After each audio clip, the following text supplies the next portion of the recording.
Flex. Cyclone, I represent for the One Drop Podcast. You know the thing, you know the lingo. Get to the money, get to the cash. Yo, a Cyclone, you know. I mean, I represent for the One Drop Podcast. You know the thing, you know the lingo. Chat, chat. Watch I wanna. Watch I wanna. Watch I wanna.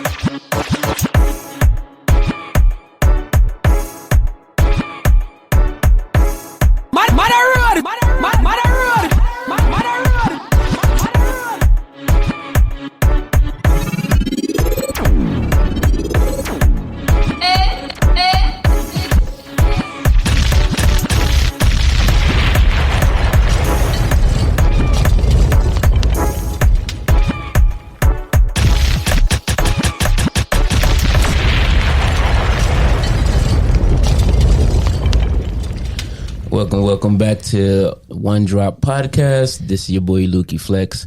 You know what I mean? This is episode 10. You know, I'm here with the lovely Tracy Loyal. You know what I mean? So, you know, we got our special guest in the building today. We have HYTHA Thomas. How are you doing today? Hello. Nice to meet you all right. today. And Me too. We you know, basically, you know, wanted something different for the, you know, the last episode of the season.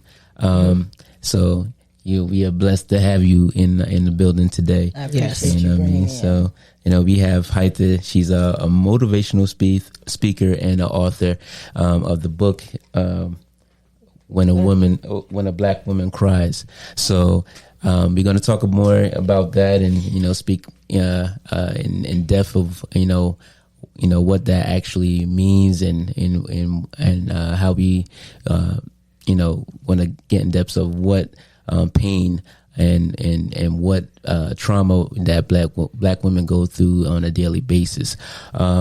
But before we go into that, we want to get into our sponsors. And our first sponsor today is Isolated Clothing. You know, we speak about Isolated Clothing every week. 17-year-old designer that is, you know, making hoodies, T-shirts. I'm not sure what is going to be his new summer. Yeah, he didn't say new summer design. But hopefully, it's something, you know, very, you know, creative. But you know, it's if you want to visit his designs here, you can go on his Instagram. It's Isolated Clothing Line. So you guys check it out. All right. So and don't forget, support young entrepreneurs. Definitely. Support black businesses. Yes, definitely. All right. So, HYTHA, When a Black Woman Cries. That book. I want to get in depth. You know, where did you get the motivation for that to write it? This idea came through my own personal story, which I don't mind sharing, in the loss of my son. Okay. However, it's always been a thing in the community how we deal with grief. Okay. And a lot of women turn to many different functions. And I see the need for this more so now with the gun violence and COVID-19. People are losing relatives left and right, and they're just grieving silently. So this is a journal that kind of breaks down the first 3 days of grieving. It is an immediate response. So when the grieving starts, that should be the first course. Yeah. And it takes a lot of work. It definitely does. You know, if in any loss that we have, it definitely takes work to, you know, not really get over, but to cope with it. Yeah. So that's a good tool, actually. That's really a good tool. Yeah, I wish I had that when, you know, my grandmother passed. You know what I mean? It took me a while. I still, you know, I'm still not over it. So, you know, I would definitely taking a couple chapters of that book. It's just that there's such a stigmatism with people of color getting counseling, and women of color especially, because we are bred to believe that we are strong. Yeah. Yes. So if we show that emotion, or if we, you know, flinch, or I've watched several women that I've interviewed, and the latest being my aunt, and I asked her, she's buried her child and her husband. I said, which one was harder? Ooh. And she said, but God. And I'm like, okay, but that did not exactly tell me which one was harder. So her faith is what keeps her going. Yeah. Yeah. So we all have to have something to hold on to for tomorrow. For black women, we generally bury ourselves. If there's siblings, we'll play that role through. But we need to do the work internally, at least to get back to a point where we feel like ourselves. Yeah. It's never going to be the same for you, but you still need that heal. Yeah. Yeah.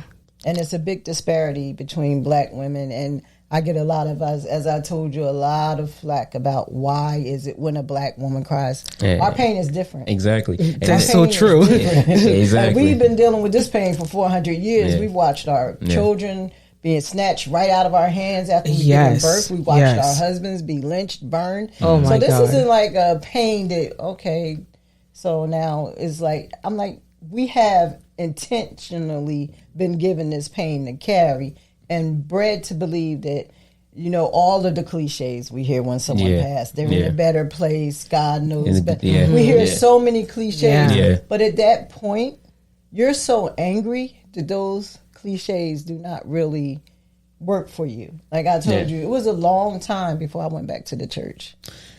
And I was angry. Yeah. I was angry. I was like, even my family was like, oh, she's not the same. You know, like, they don't even say my son's name, which cracks me up. Wow. Oh. That's how sincere. But like I told you, I knew I needed help. Yeah. When I got to my phase, I was like, okay, I need somebody to talk to. Because you can't just walk that walk alone.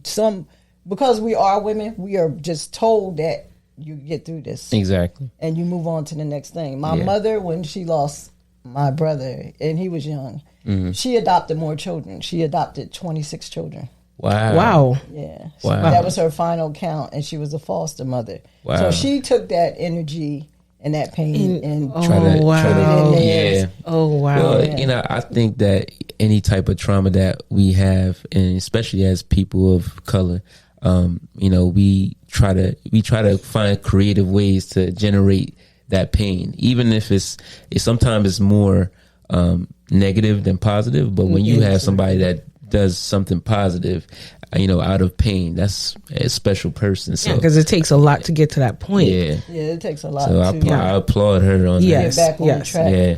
But with that being said, we have to.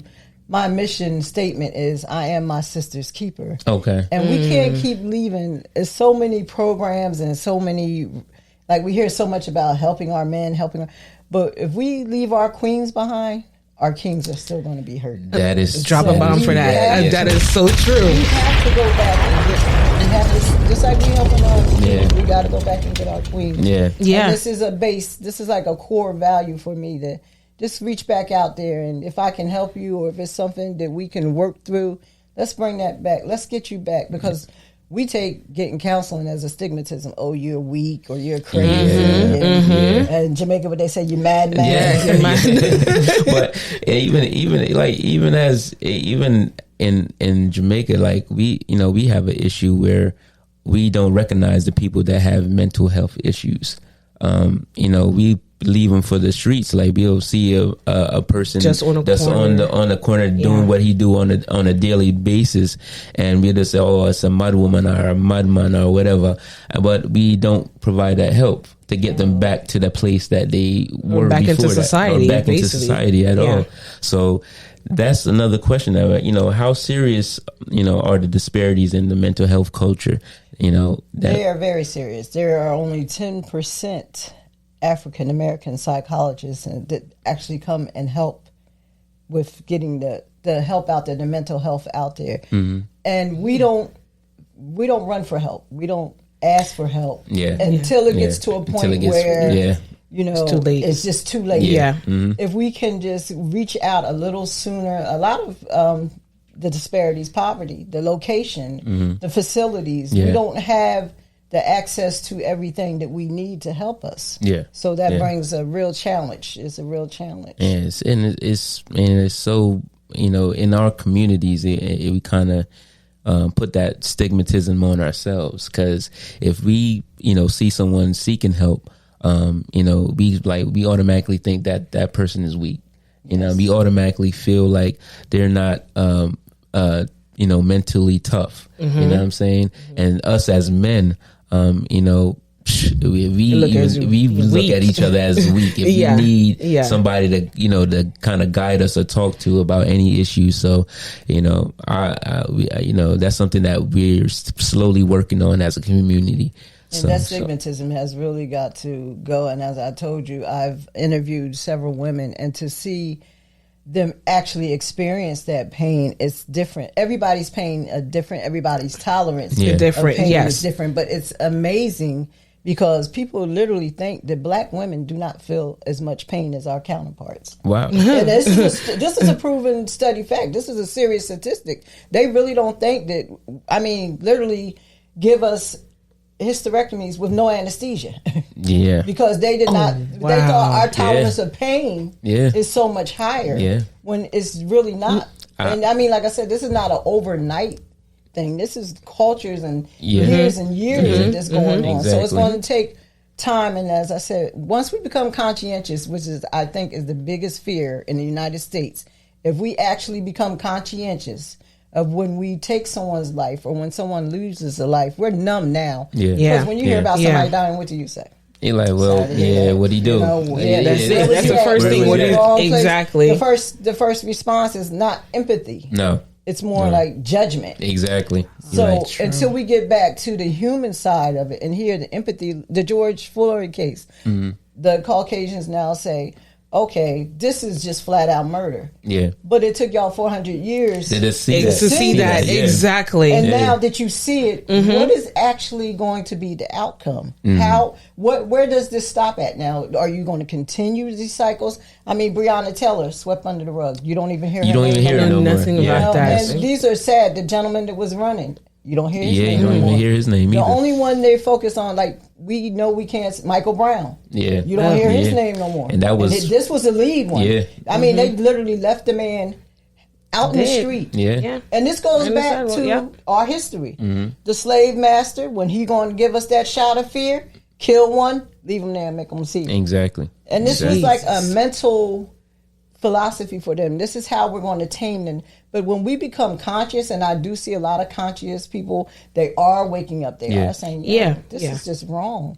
And once we get back to our point of empathy and our human side, we'll be much better. But right now, my mission is to help our sisters get back to, at least, I'm not going to heal you overnight. Yeah. You got to put in some work. You got to put in work. That journal requires some work. You got to face some truths. Yeah. Day one, you're going to get that call. You're going to be given that information. And how you process it, it's up to you. Okay. But I want you to write that out. Everything, like for me, everything, I'll never forget day one, but I don't go back there. Yeah. You write it out, you tear it out. Don't go back there because day one will keep you in that situation. Okay. Day two, as I told you, is your day to deal with reality. Yeah. You're going to have to pull yourself together, and this is where that strong Black woman character comes in, where you making all the arrangements, but you also have to be knowledgeable of what you're doing. Where's there an insurance policy? When you go to the funeral director, are there? Can I see your price list? Yeah, this is where we get taken advantage of. Whether we're true, death and money takes people to another level. Yeah, because these funeral homes, man, especially with COVID. Yeah. They play with your pain and definitely. They get everything out of you. How much they try to find out how much they can push. That's when you're at your weakest moment. So that's what they do. Like with me, it's funny because I had gotten into a point where when I first went in there, I was defensive, and the gentleman, I guess he never heard, and a lot of people don't ask for your price list, but it is required. You're supposed to have a price list. You can't just tell me, okay, this, and that, and this is the amount. Exactly. No. Because first of all, they're going to see, did you have insurance? What kind of insurance? Exactly. And then that price list is going to fluctuate. That's going to have this conversation go, especially with COVID. Not every death was COVID. But when you think about it, the hospitals receive more money from COVID deaths if it's labeled COVID. Yes. So people are really hurt right now, not just by grieving, but financially too. Yeah. I mean, it's so. And day 3 is your reality check. Reality. This is the reality of knowing that you're not going to see this person no more, and you have to process that. Like, how are you going to deal with not being able to speak to them, see them? And I know for you, you said your grandmother. Yes. It's a daily task to say like, oh, I'm so used to picking up the phone. And I got she's my screensaver. So it's like I have her. I see her every day. But that's funny. I have my grandfather and my kids on the back of my phone. Oh, really? It's funny what we do to memorize, memorialize people, and people don't understand that. But that's very respectful. Yeah. And we got to deal with that pain. Our sisters will turn to drugs. They'll turn to alcohol. Yes. They'll bury themselves in even deep depression. And depression. And it's hard. I told you, when I figured out I needed help was when I didn't put my son down. And I was like, okay, that's enough. Yeah. That's it. That's time for you to get some help now. Exactly. This is going too far. Yeah. And you find yourself at that point, but some women don't know where that point is at. Yeah. And that depression is real. Like, yes. It gets real. And then we substitute. Yeah, exactly. And we hope to do positive substitutions, but what if we do negative substitutions? Yes. So we have to reach back out into the community. Yeah. Because people are just hurting right now. It's painful. And you don't even understand another person's pain either. You don't know what another person's going through or why they lashing out in some ways. And I think us as a people, be kind of, put our brothers and sisters in a box, especially when you see them acting weird or acting different. You just, well, she just like that, or he just like that because that's what he do. But you don't understand what that person is going through. The fence, the wall exactly. Build up. And that's where the counseling services come in at. That wall is fine. That's going to always be a defense mechanism for you because that's your go-to. That's what, people say your inner child, but there's something that saves you in yourself. You have to put up some type of defense just to save yourself, and that's daily. That may not be with the journal. You have to do the work. I'm not going to do the work for you. I will guide you, as I said, through the work, but you have to do the work. And this is something I don't push it on people. If you're interested, if you feel like you need my service, I'm going to be there. I'm going to help you get through the work. But I'm not going to just say, hey, you need this, or, I'm trying to get it introduced into, as I said, Capitol Health is a trauma unit. Yes. So we do have a response unit that when we do hear the shot victims, these mothers need immediate attention. Yes. Yes. It's a lot to deal with. It's a lot to process. You don't know. And it's really...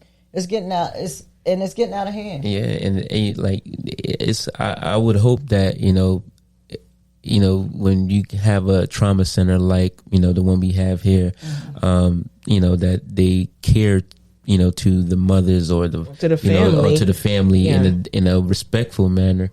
Where they can basically calm them down and make sure that they comfort. Like most trauma centers, they usually have like little chapels. And stuff little like chapels, that. little church, but little Capitol small Health room. need to pull it. As I told you, the statistics: 32 people shot, 30 died, 2 lived. That's rather. Oh my God, that's rather sad. That's sad because that's really not sad. Even. That's not even 10%. That's really sad. And this was, I want to say, between 2015, 2018 at that time, and it's sad because all of these modern technologies, everything we have, and you can't save a life, or do you choose not to save that life? That's what I was going to say. Yes. I didn't choose not to save a life because it's which way is it going to be more productive for you. Financially, we're looking at a system that's not even for us. The hospitals, they see you as no insurance or insurance. Yes. There's no medium. No. Either you're going to pay us or you're not going to pay us. Exactly. And no, you're not going to get the same quality of service.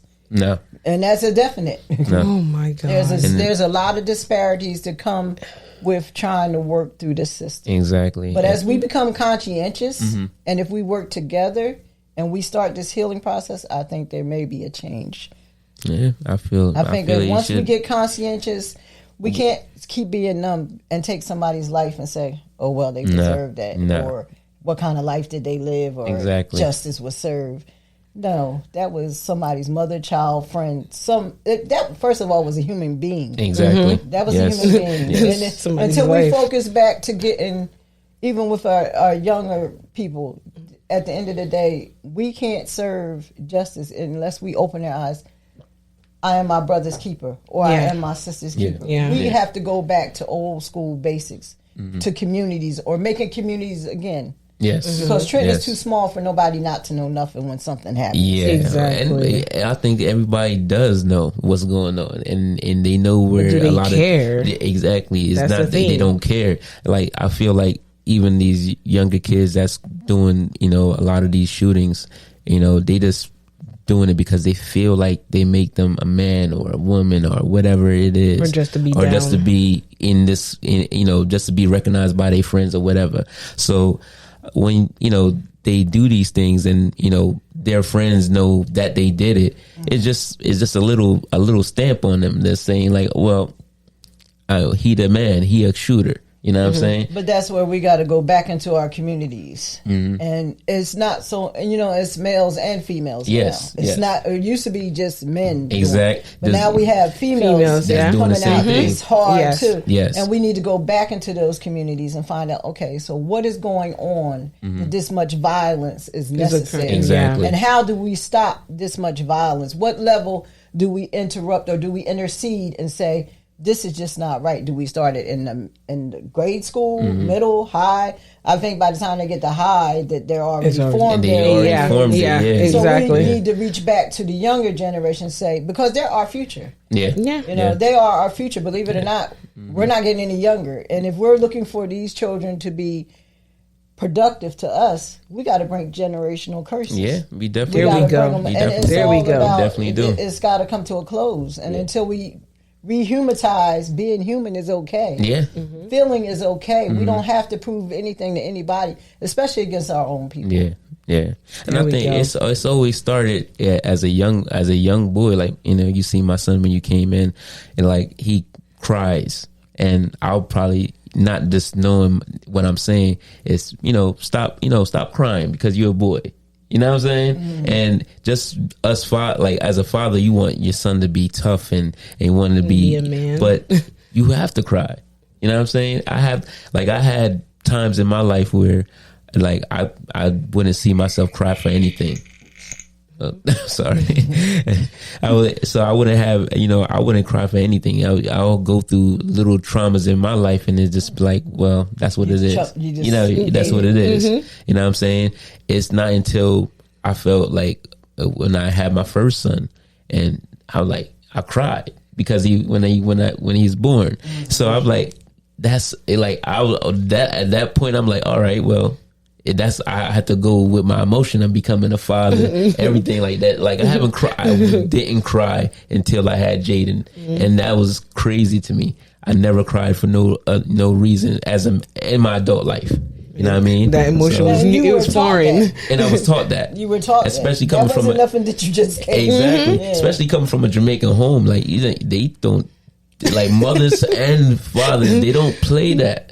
When you come down to just crying for no reason, it has to be a reason why you're crying. The favorite one. You want to cry? I'm gonna give you something to cry about. Exactly. Okay. They beat you behind, but they don't expect you to cry. But we all have to search for some type of help, and when we're going through any trauma, any type of pain, it's good to always good to get some counseling or something. It's always good to get counseling, but it's not easy to open up and say you actually need that help. And that's due to because we don't have anybody representing us. Oh yeah. Okay, so when you look at the counseling, like I said, a majority of the counselors are not of our color. True. When we do go talk to somebody, the first thing they're looking at, like, okay, so what's really wrong with you? Exactly. Like they already have predetermined that you were abused as a child, or you come off of welfare, or you have this whole scenario, or just a stigmatism attached to you when you come through the door. Yeah. Whereas I look at you as, okay, sis, so what really happened? Yeah. And you would feel more able to relate to me as your sister or as a person of color because we're on that level. Yes. You know, I'm not going to stick a stein on you. Okay, she was molested as a child, and this is the outcome of it. Exactly. Even with the guys, the young men, you have to really figure out a way to reach them. Yes. Yes. That's true. And if going back into our communities, I think it's going to be the solution. Yeah, and it's hard to get through a lot of these young people. I was young before, so I had that mentality when around 15, 16 that I'm a man already. You know what I'm saying? And when these older people are talking to me, it's just a waste of air for me because I already know what's going on because I'm young. You know what I'm saying? And that's the perception that I feel like a lot of these kids, they don't like to listen to their elders because they feel like they're trying to... They need exactly. their elders. They need Yeah. the grandmothers. They need the grandfathers to really stand up and lead the way.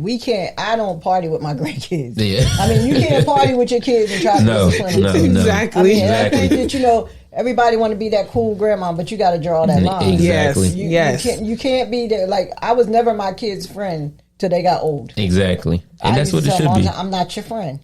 I tell my sons that all the time. I tell my sons that all the time. That's true.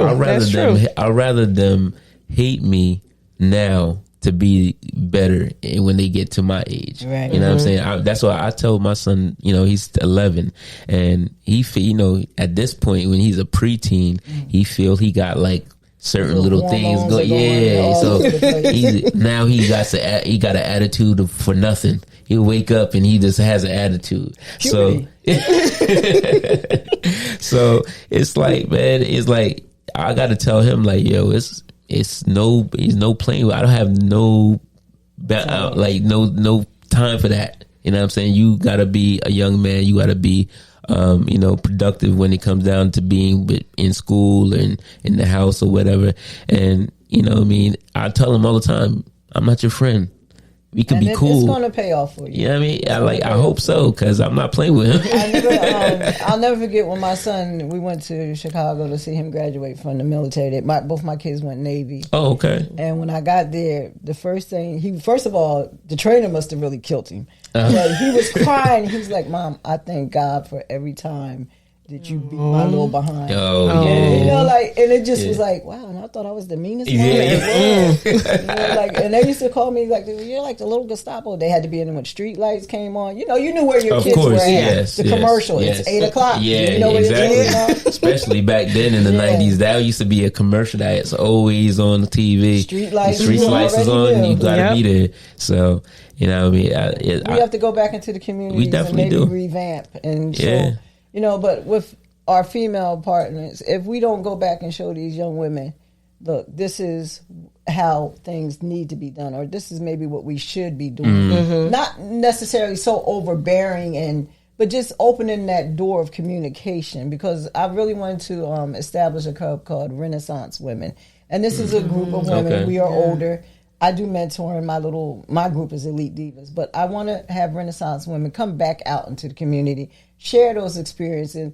We're so judgmental over people when we see somebody and they might have a tattoo or piercings. Oh my God, look at them. We have to let that go and really find out they're human beings. Exactly. Yes. If we can stop judging and just realize we're all human, we're all going to fall short. We all have that determination of people. When like, you see a person. like we see somebody and they may, have something totally different, and it's probably with their culture. Right. And we probably just say, oh well, this person is probably rough or whatever. I remember going to when I was in college, and this kid, white guy, had the mohawk. He looked, gothic world and all that, and he was one of the coolest people at that school. And smartest. And he's very intelligent. He was very intelligent.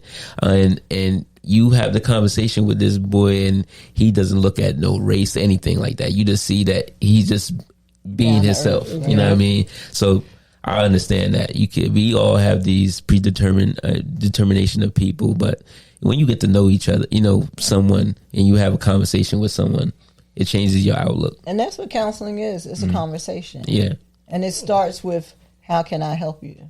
Exactly. And do you really want the help? Yes. I'm more of leaning toward, like, I ask people, do you really want to do this? Because you can't help somebody that don't really want it. Exactly. It's got to be a fight for them to say, yes, this is what I need to do to find my way back to myself. Yeah. It's a journey. Okay. It's a journey. Grief is a journey. Yeah. And it doesn't just heal overnight. It takes time. It takes patience.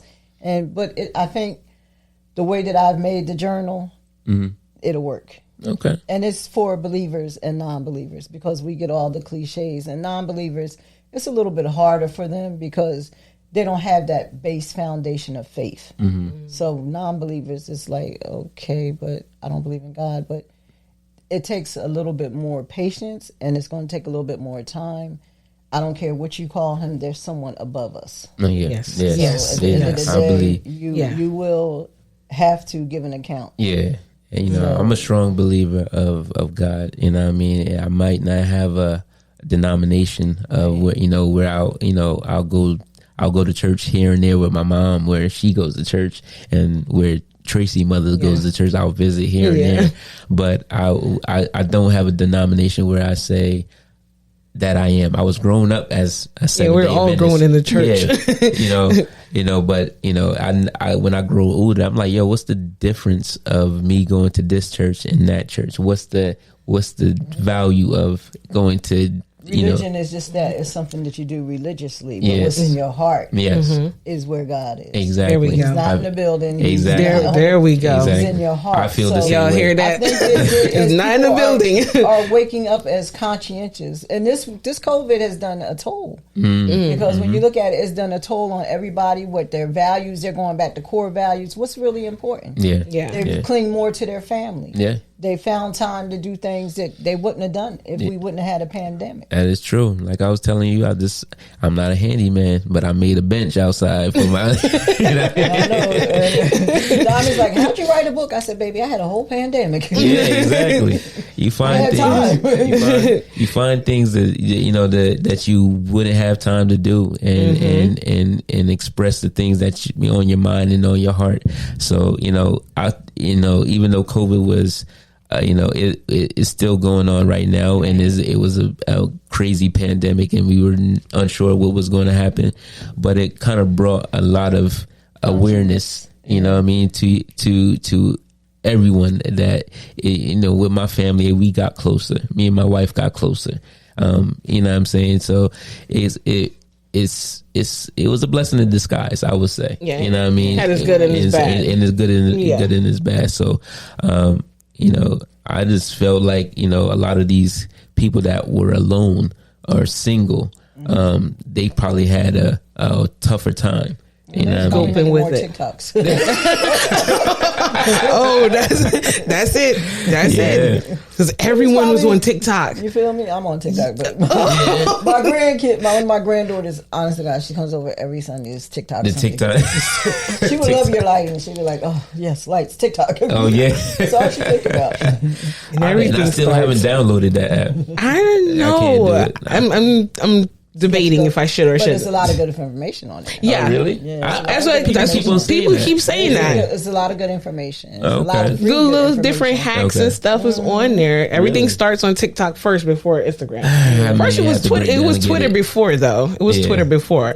Now it's TikTok. I'm gonna There's have no to more break down Twitter. and get it. I don't know. It's a lot of good information. Okay. Yeah. And it's good for small businesses to promote. They do have a small business. I'm on small business too. I might do one Okay. for one drop. Yeah. You'll be surprised. Yeah. There's a lot of people on there. Okay. It's good for promotion. All right. I'll definitely look into it. So So we're gonna talk a little bit about the book. Yeah. So I was just going through the book definitely, and I see that throughout the chapters you have different. I'm not gonna say tasks, but content in the book, and then you have a blank page. Yeah. So explain to me a little bit for the blank pages. The blank pages are the work that they have to put in. Mm-hmm. So, and it also gives you time for reflections. This is a journal that's going to be very personal to you. You can put pictures in there if you want to write a letter, whatever is going to help ease your heart. Some people never got to say goodbye. Okay. I always recommend write that letter. Yeah. Because we beat ourselves up so bad. Like we're so guilty. If I woulda, coulda, shoulda, if I did this, would this not have happened? Or if this That's was, I so would've- me right now. Everything that you're saying just hit home for me when I lost my brother. Woulda, shoulda. Yeah. What you could have done differently. 'Cause I didn't See, answer the phone. That's so crazy. I miss and his you beat call. yourself up about that every day. Every day. So what you should have, if you would like, you can write him a letter. Answer your phone. And you can title the letter, I'm answering my phone. And sometimes that helps the grief. And it's going to be very emotional for you. That's why every journal is different. The base content is the same, but how you work that journal, no two journals will be alike. Wow. Because your pain is not my pain. So you have to work that. You can't just say, I just gave you the journal. Okay. You have to work that. You have to be within yourself, say, okay, I'm going to write this letter. I should have answered my phone. Or if you read the last poem, The Final Goodbye. Some people never get to say goodbye. And that tears them up. My little sister, one of my adopted little sisters, we found her biological mom, and now she passed. Wow. Oh, wow. But she's beating herself up because she said, I never said goodbye to her because I was angry with her. And I told her, I said, you got to let that anger go. I said, there's nothing you can do about it now. I said, you can write her a letter. You can cry it out. You can put it in poetry. You can take a long walk and scream. But it's better out than in. Yes. Yeah. Yes. And for you, it's better out than in. So write the letter. Or at least, if it's funny because death came to me very early. I wasn't even ready. My brother was killed in Hamilton. And it's strange because the man that killed my brother had just did some work for my mom in the house. Wow. What? So he was walking around the corner and he walked up on the porch. And to this day, I do not know why this man had a gun, why he shot through the screen door, but he shot 2 people, my brother and another young man. Oh, wow. And my mother never let me say goodbye to my brother. And that was like, like she just did not want me. She didn't want me to go to the funeral. She didn't want me to. I sang. She didn't want me to do nothing. She wouldn't let me say goodbye. And I've dealt with that for a long time. He was killed in 81. Wow. Yeah. So it's the goodbyes. Yeah. That we never say, that just like lingers right there in our heart. And you know that you always say, well, if I could have did this with this, but in God's time. And that's where your faith come in at. My faith was shook. And I'm telling you, I was brought up in the church. Yeah. Morning, noon, and night. Me too. Okay. Morning, noon, and night. So I know the cliches. I know that God knows best. And it takes you a long time because you're angry. Yeah. You're angry. Yeah. And people don't understand the phases of grievance. See, you're angry, but I would have never known that had you not shared that with me. By your persona and your expression on your face, I would have never even known that you felt like that. Yeah. Because you see that mask on that book? Yeah. It's a smile. Yeah. So we hide that pain. Yeah. You hide it very well. Yeah. I chose. Sometimes I choose not to really talk about it. It always gives me a lump in my throat. Yeah. It was just I was at work and he was calling. And I was like, oh my God, you know what? I'll just call him back later. Yeah. I'll just call him back later. And kept on calling and calling because he had a surgery. I think it was like maybe a week before he had surgery. And I spoke to him, I think maybe like a couple of days before. Anyway, he was calling. But I was at work and I was so busy. I didn't answer the phone. And by the time I got off work, I see everybody calling. And my dad called. And that was it. Yeah. And that was it. And that would kind of eat me up too. every day. Have you gotten counseling or even thought about getting counseling or even discussing it? The only person I really talk about it to is my mom. And that's difficult. And I'll talk to Luke about it, but have not. No, I haven't gotten over it. I'm not gonna lie. No, I mean not over it, but have you talked to a professional? You know why it's hard for you to talk to your mom? Because her pain is there too. Well, yeah. Well, actually, we're different moms. It's on my dad's side, but she also helped raise him as well. So the like connection is there. Won't talk to me about my son. Yeah, she will not. I'm telling you, she will not. She'll talk to anybody else. Yeah, but she will not talk to me. Wow. My granddaughter is the same way. She will not talk. And I'm like opening to them. It's okay. Yeah. And like they think that it hurts me, but I'm trying to help them. Yeah. You know, like it's okay to talk about it, you know. Yeah, and like she's 12 now and she's angry because she's just realizing I'm growing up without a father. Like, but I don't let her use it as a cop out because she does try to play that little. They know how to use it. They know how to use do it. try to play that little wave where she wants something. Yeah. Well, I don't have it, Dad, and she'll start all this. Oh, wow. No, that just not Kids working getting smart today. every day. Yeah, they are very manipulative. Yeah. But I would have never, you know, it's okay, you know, to reach out for help and see you being a strong black woman that you are. You're not going to discuss this with nobody. You're not going to seek professional help. You're going to deal with this because you got this. Yeah. Yeah. But you still, your heart hurt. Yeah. Definitely, it's definitely a issue that we all had to go through, man. And you know, I remember when her brother died, it was a tough time that, you know, she had to go through. Even she had to travel to Jamaica to, you know, bury him and all of these things. So it was like, it was terrible. And I was here and she kept calling me. It's like, yo, I don't know how I'm gonna do this. I don't know how I'm gonna do this. And I even passed out at the funeral. So I couldn't do it. Yeah. It was just a lot. Yeah. And like I said, I still have some guilt with not answering that I'm phone. going to gift you that.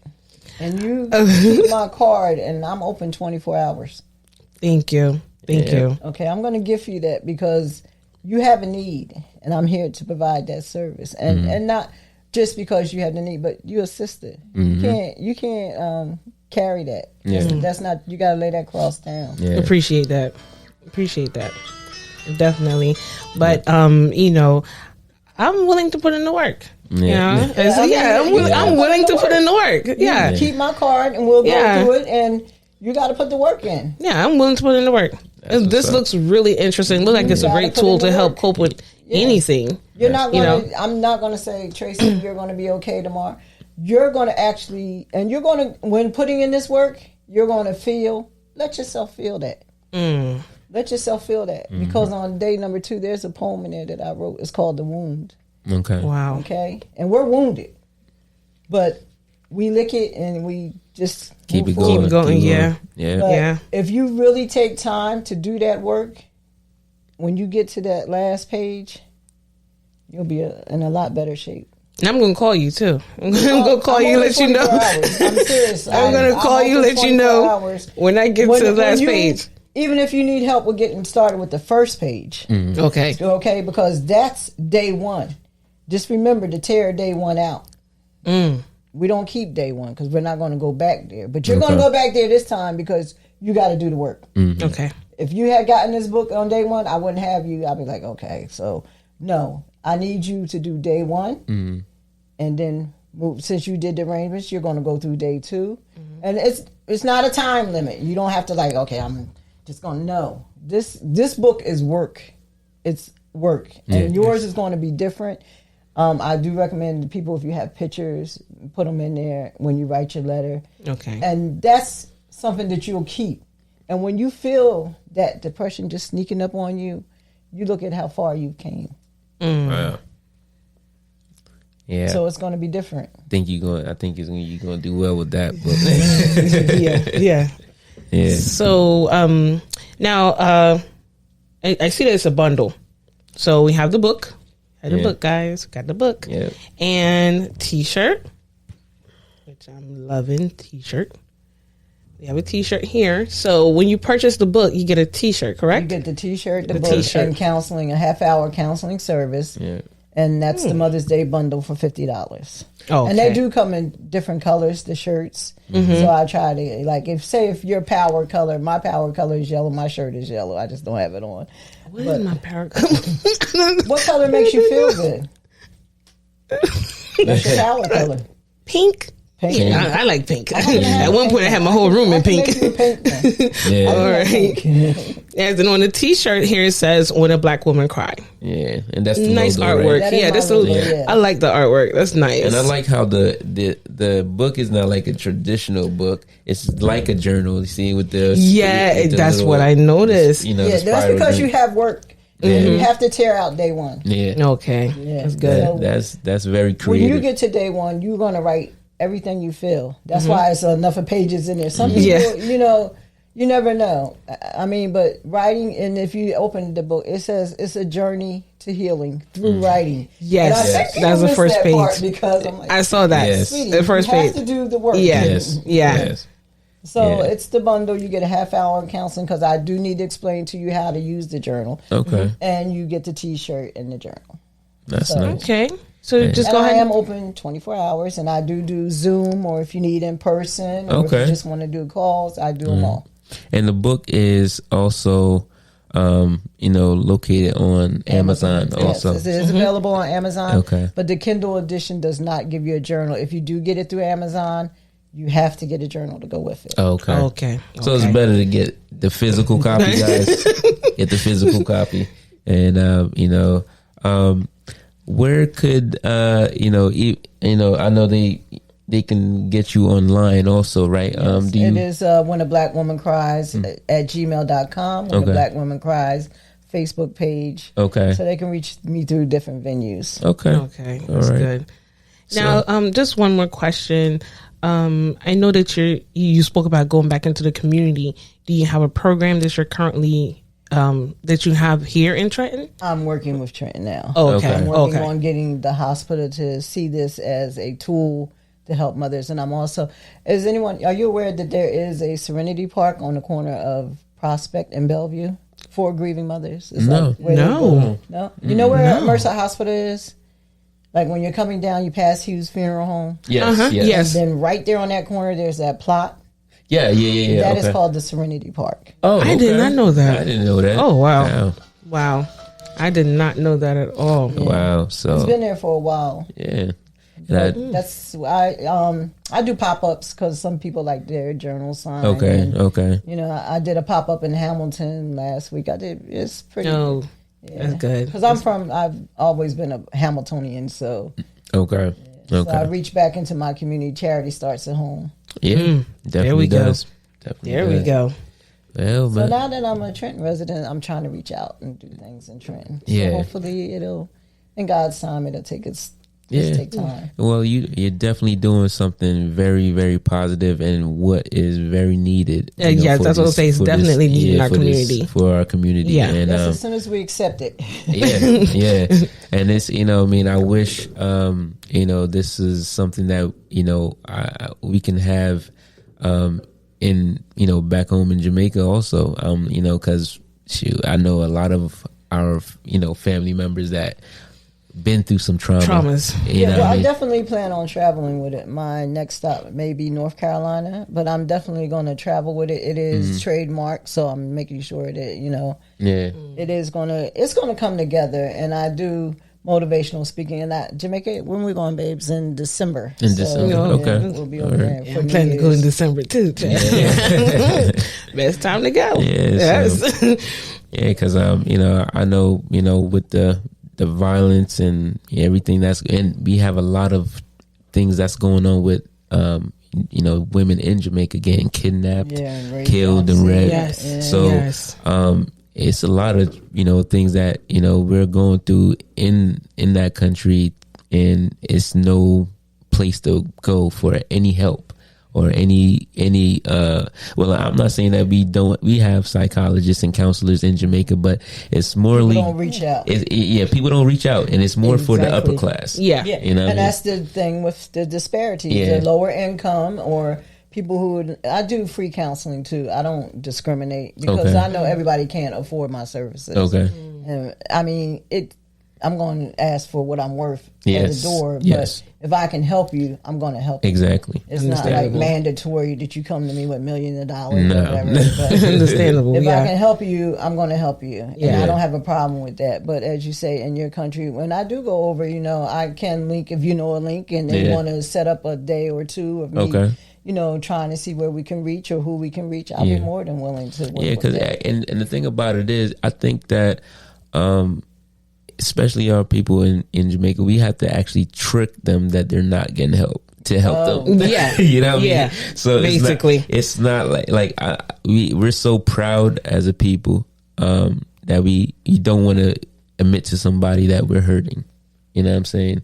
And just I don't think that just Jamaicans alone, but as Black people, period. Right. we're just proud, and we don't want. But this comes back to our history. Yeah. Jamaica was the #1 slave country too. So Yeah. this is not something that happened overnight to you with the pride and just bearing it. It's something that was instilled. Yeah. And until we change that mindset, and we got to start, like you said, with the youngest possible. Yeah. That it's okay to be human. It's okay to grieve. It's okay to have empathy and feel something for somebody that's going through something. Yes. Because Yes. right now we're such at a selfish pace. Me. Yeah. Yeah. For real. Nobody's worried about the next person. Yes. Me. We can't continue this cycle if we're going to break these generational curses. If we're going to reach back, we got to find a way to say, no, it's us. Yes. Yes. There we go. There we go. And I just I hope everybody that's watching, that's listening, is taking all of this in, and I hope you guys will definitely get when a black woman cries,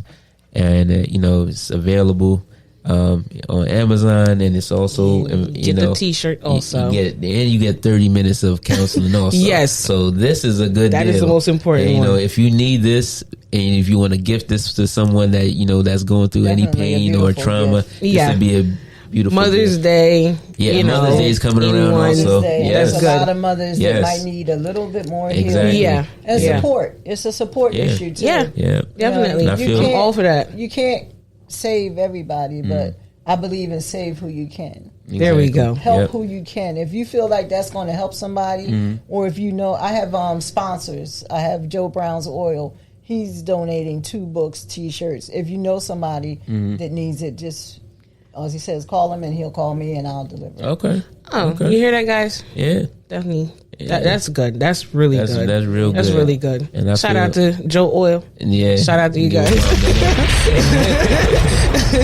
Yes. Yeah. So,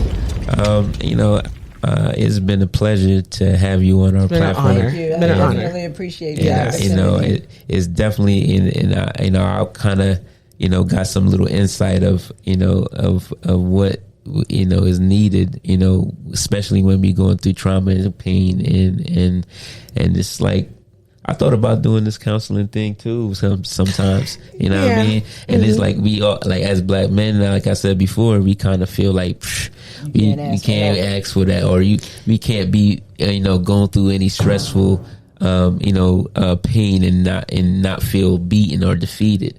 And so all our brothers out there too, counseling therapy is okay. It is okay. Right. You know what I mean? It's okay.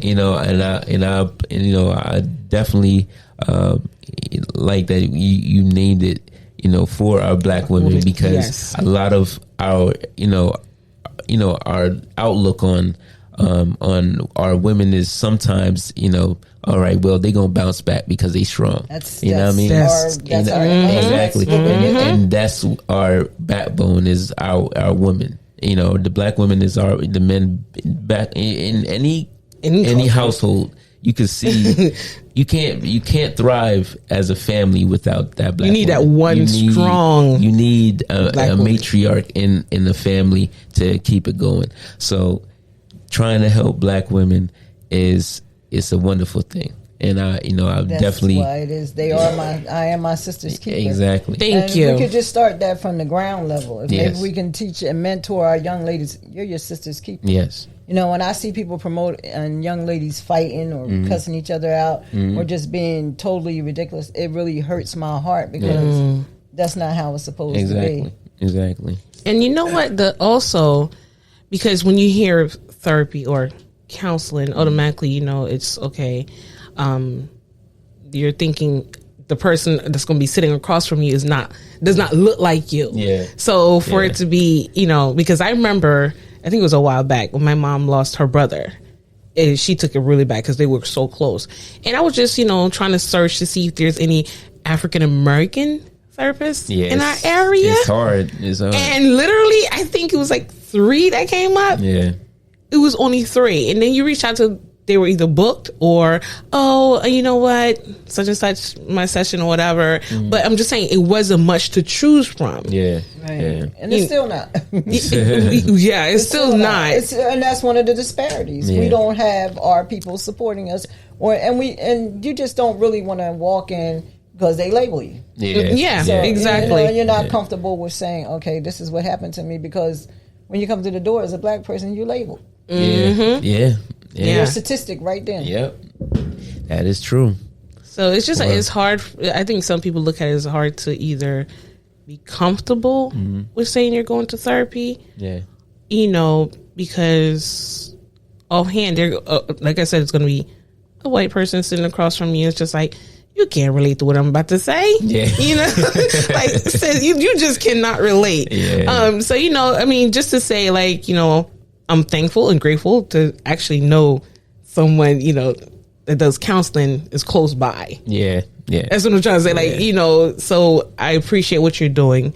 I love what you're doing, and I will support what you're doing. Yeah. You know, I'll definitely pass the word around. Yeah. You know, because I know a few people that need therapy. Yeah. And, and you know, So- and if you want to get in touch, you know, and, you know, with HYTHA, you can definitely, you know, get in touch with me also, and I'll link you guys up together. Yes. You know what I mean? If you're not, you know, kind of weary of going directly, but you know what I mean? I'll definitely, will be a bridge for you guys also. So, I was, again, it's just great to have this conversation. It's okay. And it's okay to get healed. Yeah. It's okay to get therapy. Yeah. It's really a helpful thing. Yeah. So, guys, get the book and, just support, guys. Support, because, support small black business. I'm all for it. That started definitely. Yeah, when you support, you'll actually get a gift also, what I'm saying, for yourself and for your sanity and for your, and for your pain. So, when a black woman cries, pick this book up, and you'll get a t-shirt and also 30 minutes of counseling also. So HYTHA, a pleasure again. Thank you for having me, Tracy. Nice. I'm looking for your call. Yes. Oh yes. I think I might want to document mine too. I'm gonna stay on top of you. Yeah. She's not doing the work. Yes. Yeah, I think I might want to document mine. Yes. So we're gonna see. We're gonna see. But I definitely want to keep in touch with you. You know, and as I said, I would love to pass the word around. I know a couple of people that and it would be good for you from because that's how we heal. Yes. Exactly. Yes. And it's funny because when I was really recluse. Like when my son was killed, I didn't want to talk to nobody. I didn't want to see nobody. I didn't even like people. Yeah. What had happened was one of my daughter's friends from high school got killed right in front of his mom's house. She brought me outside. Wow. Oh, wow. Because I already knew what she was getting ready to deal with. So that right there, she was like my first person that I really tried to see her come back through. Oh, wow. And she's doing very well. Okay. That's great. That's great. She has her days. Everybody's going to have their days. Yep. But she's very productive. She has her own business. She's doing very well. Okay. It's good to hear. All right. Definitely good to hear. Well, we're going to conclude this episode. And, once again, it's always a pleasure to, to have great guests on our show. And HYTHA is very, this is one of my favorite episodes so far. I was thinking, like, I'm really comfortable with this episode. So I'm glad that you accepted my invitation. I appreciate the offer. And we don't be a stranger. Anything. On top of you. Yeah. You victim now because I'm gonna make sure you get Yes, exactly. Because you're still, I see it, but had you not told me, you was just like that book. That smile and move that mask just a little bit to the left. Yeah. But yes, you're welcome to the show. Exactly. As things develop and you want to come, stop if you got by. anything new going on, that's fine. Let me know. Definitely come back on and let us know, and we can have another conversation and get the message out to the masses. Yes. All right. I am going to be at the Serenity Park probably next Saturday. Next Saturday. I always put it on Facebook. Okay. So it'll be a pop up, but I also have the T-shirts to say, with manners, because manners will take you around the world. Yes. Please stop killing our children. Powerful. And we gonna end it on that note, people. Yes. And you know what I say every week: peace and love.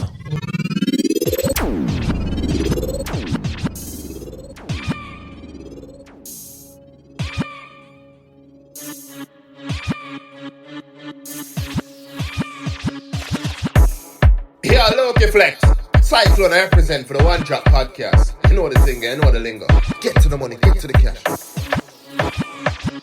Yo, a Cyclone, you know. I represent for the One Drop Podcast. You know the thing, you know the lingo. Chat, chat. Watch I wanna.